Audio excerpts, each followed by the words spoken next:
Hello, everyone, and welcome back to the Rookie and the Vet series, a video series all about what the Healing Cycle Foundation does, how we support Ontario hospices, and how important hospice and palliative care services are to people in Ontario and across the globe. Today is episode 5, and we are very excited to have a special guest with us today. First off, I'm Mallory McGrath, a.k.a. the Rookie, and I am part of the millennial generation, those born between 1981 and 1996. And hi, I'm Ron Kassies. I'm chair of the Healing Cycle Foundation, and I'm part of the boomer generation, as you can tell from my lightly colored hair. So we are really excited to have Julie Brown with us today, who is the manager of philanthropy from Dorothy Ley Hospice. Hi, Julie, and welcome. Well, thank you so much, Mallory. It's such a pleasure to be here. I am a baby boomer as well, just like Ron. Right. And it's a wonderful opportunity. Thank you. Great. Could you start off, Julie, by telling us a little bit about your role as manager of philanthropy and also a little bit about the Dorothy Ley Hospice? Of course. Thank you. So I've been at the hospice for about 16 months now.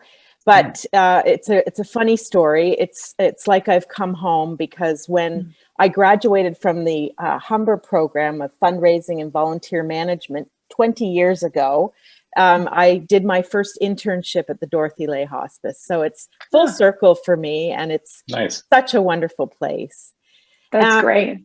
As you mentioned, Mallory, I'm responsible for philanthropy. And that means that I tap individuals, foundations, and corporations for support for the Dorothy Ley Hospice. And while I'm at it, I'd like to also thank the Healing Cycle, because since 2012, you've provided almost $30,000 to the Dorothy Ley Hospice. And we are so grateful for your support. Yes. Yeah, you must have a lot of great writers behind your team as well. Yeah. So, we certainly do. And we're really hoping to participate in your event in September this year as well. We're starting recruitment now. Good. Well, it's a testament to your hospice and your support network around you there. I mean, we provide a platform, but it's you guys that are doing the work. So congrats to you. Thank you. We have a wonderful community. So just briefly, I want to touch on the two programs that we offer at the Dorothy Ley Hospice. The first one being our residence program. So we have a 10-bed residence where we provide care, emotional, physical, spiritual, and psychosocial care for people with life-limiting diseases. And we welcome everybody to the Dorothy Ley Hospice, including their dogs. And it's a wonderful home-like setting, like so many other hospices across Ontario. So that's our first program. The second is a community program where we go out in the community. We have care coordinators that visit homes and help people essentially die at home. And we provide respite for the caregivers. We provide self-care for the caregivers. We provide, obviously, palliative care to the individuals. And we also have a number of programs that highlight grief and bereavement. And with the onset of COVID, we found this to be an accelerating program. And we have really reached different audiences during this time, specifically senior citizens. We've reached out to them in long-term care facilities. We've managed to create many new partnerships within our community and our catchment area, and we see a huge need for this service. Definitely. And then finally, I just want to highlight our army of volunteers. We have over 280 volunteers that support our community, our hospice. Yeah, it's terrific. Wow. Yeah. But of course, with the onset of COVID, we've had to ask them to stay at home. So our staff has stepped up tremendously, and they're doing all the things that our volunteers typically do. So we are so fortunate that we have such a cadre of people that are helpful to us. And finally, I just want to say a bit about our numbers. We continue to have pretty much 100% occupancy in the residence, and we serve over 2,000 people in our community. So it's a really large and fruitful program for for individuals and their families. That's wonderful. Thank you. Yeah. Yeah. So you were saying you have 280 volunteers. How many staff do you have in the hospice? Well, medical and administration. So we have, I guess, about 12 people in administration, and those are the care coordinators, fundraisers, etc.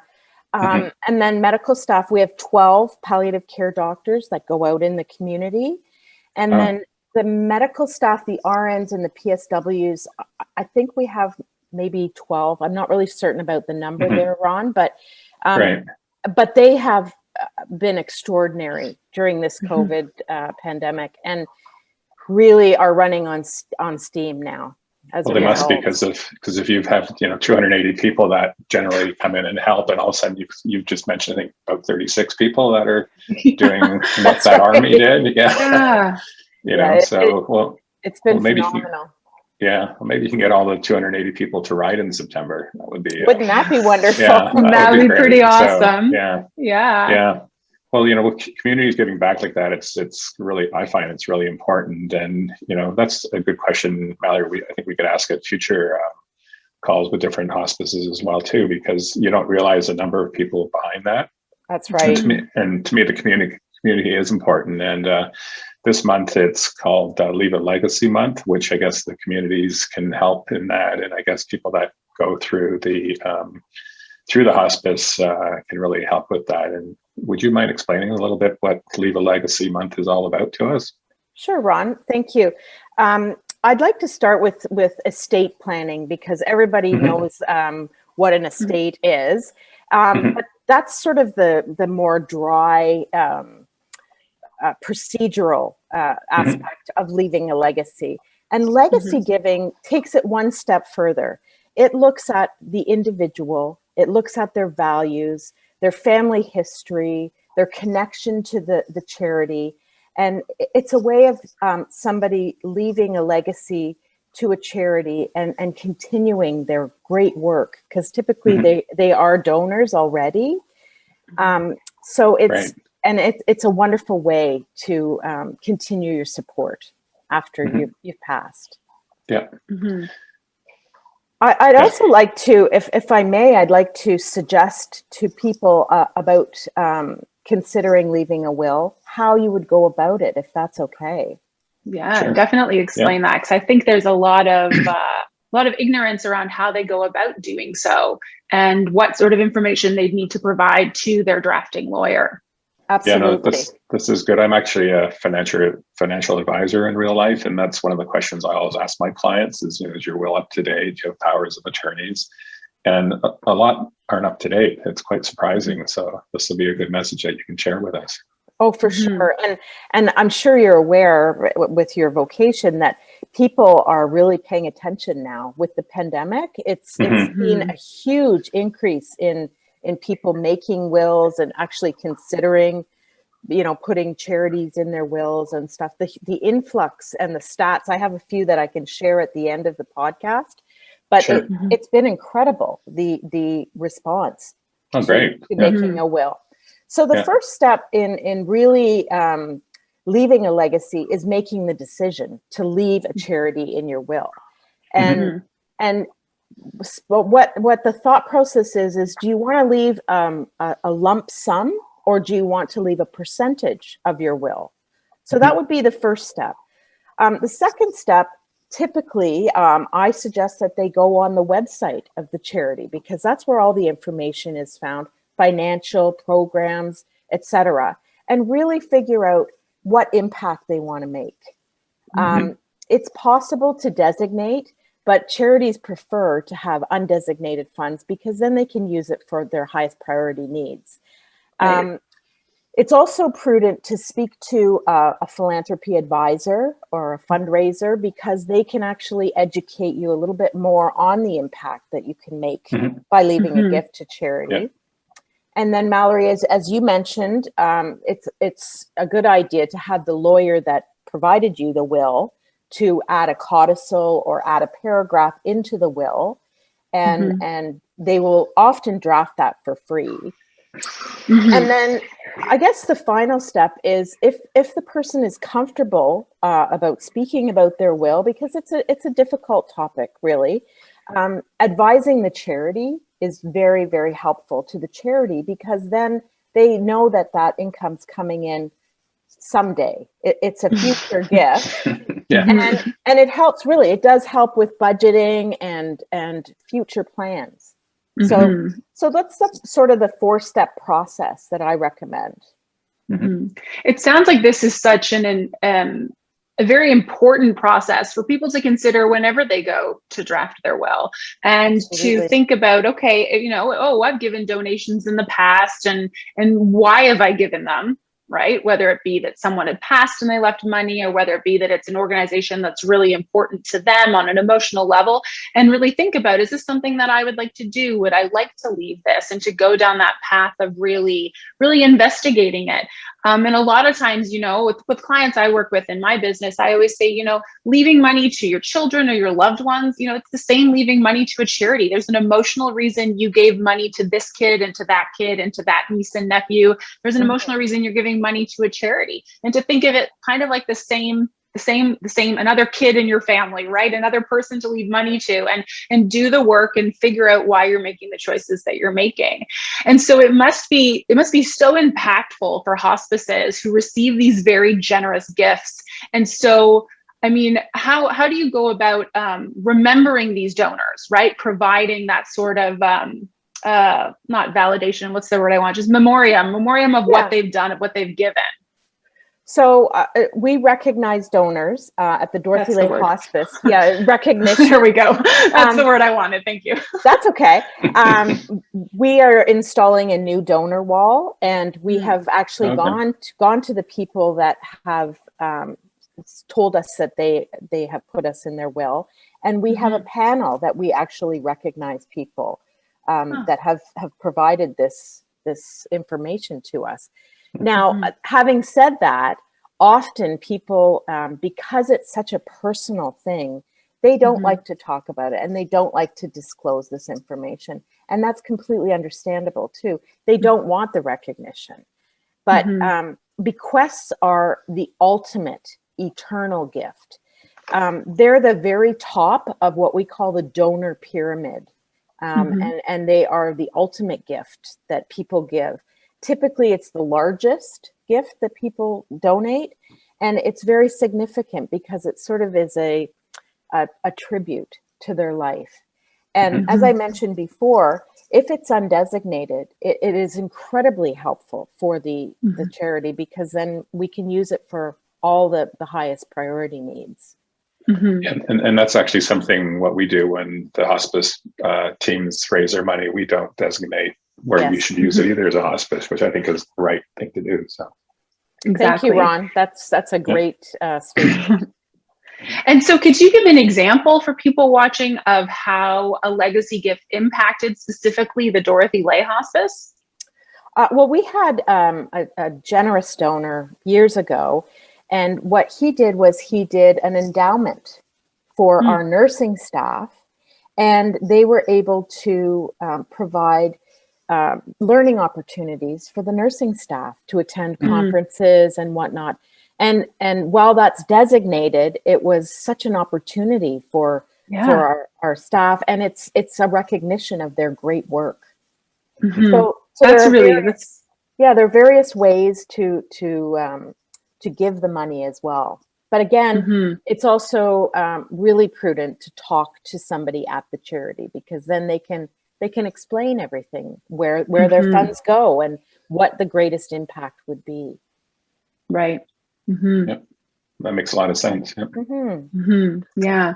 Seems like a very, a really beautiful legacy, you know, to leave behind, right? You know, besides building up your financial legacy and being able to pass that on to your loved ones, the idea that you're able to leave behind this legacy that will help to make someone you've never met, someone else's life better down the line. I mean, what a beautiful thing to know you've had that sort of impact, that your life had that meaning at the end. That's really, it's really obviously what Leave a Legacy Month is all about, is being able to pass on that legacy and leave behind something really beautiful.